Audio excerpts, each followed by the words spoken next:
गुड़िया झा समस्त मिथिलावासी के प्रणाम। आइ हम अपने सबके समक्ष एकटा नचारी प्रस्तुत करै छी। आशा करै छी जे अपने सब गोटे के नीक लागत। आ जँ नीक लागत लाइक सब्सक्राइब शेयर करी। जय मिथिला, जय मैथिली, धन्यवाद। गे माई हम नहीं आजू रहब एहि आंगन, जँ बूढ़े होयत जमाई, जँ बूढ़े होयत जमाई गे माई, जँ बूढ़े होयत जमाई गे माई, हम नहीं आजू रहब एहि आंगन, जँ बूढ़े होयत जमाई।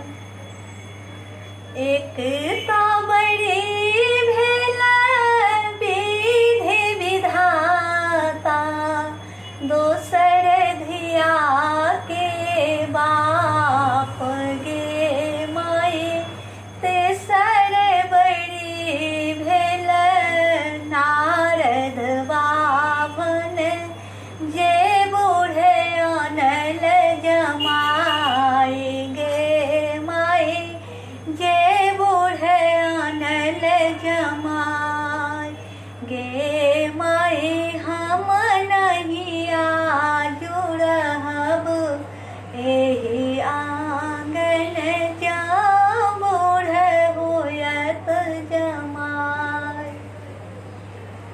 पहिलुक बाजन डमरू तोड़ब, दोसर तोड़ब रुद्रमान गे माई, बरद के बरियात बलाएब, धिया लाए जाएब पराई गे माई, धिया लाए जाएब पराई गे माई, हम नहीं आजू रहब एहि आंगन, जँ बूढ़े होयत जमाई।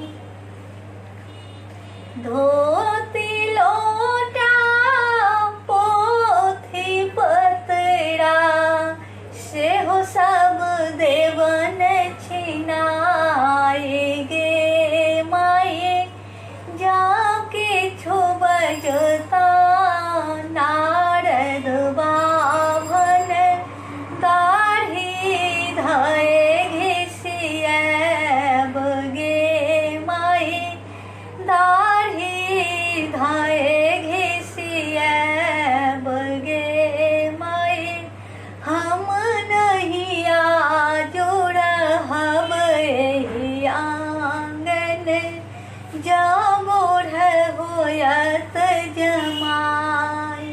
भनहि विद्यापति सुनु हे मनाइन, दृढ़ करू अपन ज्ञान गे माई, शुभ शुभ काए गौरी शिव बियाहू, शिव गौरी एक समान गे माई, गौरी शिव एक समान गे माई, हम नहीं आजू रहब एहि आंगन, जँ बूढ़े होयत जमाई, जँ बूढ़े होयत जमाई गे माई, जँ बूढ़े होयत जमाई